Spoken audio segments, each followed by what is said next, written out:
भाई और बहनों, मैं अशोक कुमार सप्ता एडवोकेट आपका इस चैनल में हार्दिक स्वागत करता हूं। साथियों, हमारा भारत देश जाति प्रधान देश है। भारत देश में कोई व्यक्ति जन्म लेता है तो जन्म लेते ही वह किसी न किसी जाति के बंधन में बंध जाता है और उस जाति का उसे आवरण मिल जाता है। वह जाति जीवन भर उस व्यक्ति की सुरक्षा करती है। इस मायने में उस व्यक्ति पर उस जाति एवं समाज का कर्ज होता है और उस व्यक्ति का यह फर्ज होता है कि वह उस समाज के उत्थान के लिए अपना योगदान दे।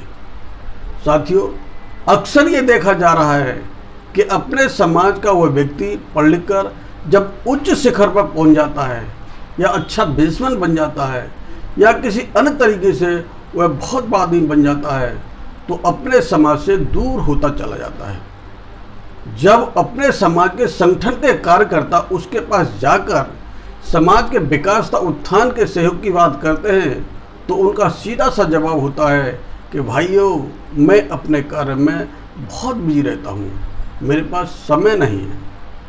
साथियों, अब विचार करें कि सभी के पास एक दिन के वही 24 घंटे होते हैं। जो समाज सफल हो गए, क्या उनके पास एक दिन के 48 घंटे हैं? ऐसा नहीं है। तो उनके पास एक दिन के 24 घंटे और हमारे पास भी एक दिन के वही 24 घंटे, तो उन अन्य समाज का विकास कैसे हो गया और हमारा समाज क्यों पिछड़ रहा है? इस बात पर विचार किया जाना आवश्यक है। साथियों, समय सबके पास बराबर होता है, परंतु जो व्यक्ति जिस कार्य को करने की प्राथमिकता देता है वह उसके लिए समय निकाल लेता है।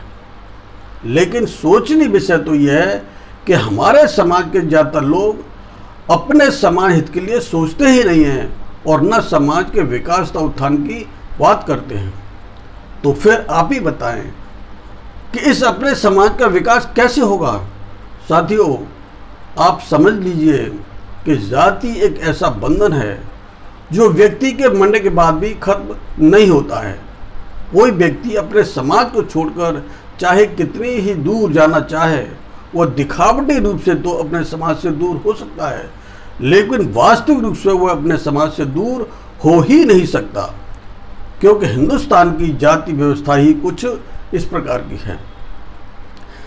हमारे जाति प्रथा वाले इस भारत में जिस समाज की जो सामाजिक स्थिति है उसी के अनुसार उस समाज के व्यक्ति के साथ अन्य समाज के लोग व्यवहार करते हैं। साथियों, अगर किसी समाज ने पहले से ही अपनी सामाजिक स्थिति को अच्छा बना लिया है तो उसकी हर क्षेत्र में पकड़ मजबूत बनी हुई है और उसे सामाजिक स्तर पर उचित सम्मान दिया जाता है। और यदि किसी समाज ने अपनी सामाजिक स्थिति मजबूत नहीं कर पाई है तो निश्चित रूप से उसका हर क्षेत्र में सामाजिक, आर्थिक, राजनीतिक शोषण होता रहा है और आज भी हो रहा है। तो साथियों, किसी समाज की सामाजिक स्थिति को मजबूत करने में उस समाज के प्रत्येक सदस्य की अहम भूमिका होती है और उस समाज की हर क्षेत्र में स्थिति मजबूत तभी होती है जब उस समाज का प्रत्येक सदस्य अपनी जिम्मेदारी समझकर उस अपने समाज के विकास के लिए सहयोग करे। तो साथियों, विचार करें कि हम लोगों की अपने समाज के पर जो जिम्मेदारियां हैं और जो फर्ज है, क्या उसे हम निभा रहे हैं? आखिर नहीं तो क्यों नहीं? किसके कंधों पर समाज का ये बोझ हम छोड़ के जाना चाहते हैं?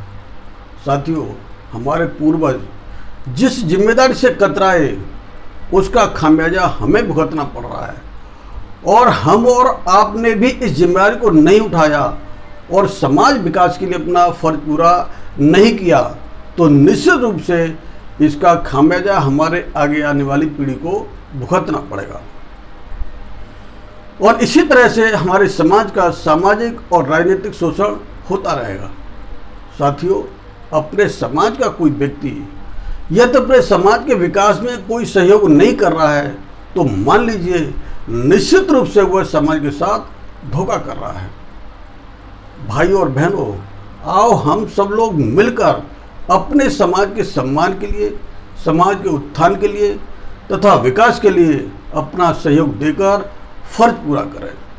साथियों, मैं आपको विश्वास दिलाता हूँ कि हमारी आपकी सोच बदलने से, हमारा अपने समाज के प्रति फर्ज पूरा करने से तथा अपने सहयोग देने से हमारा समाज उस सामंतवादी विचारधारा से अवश्य छुटकारा पाएगा।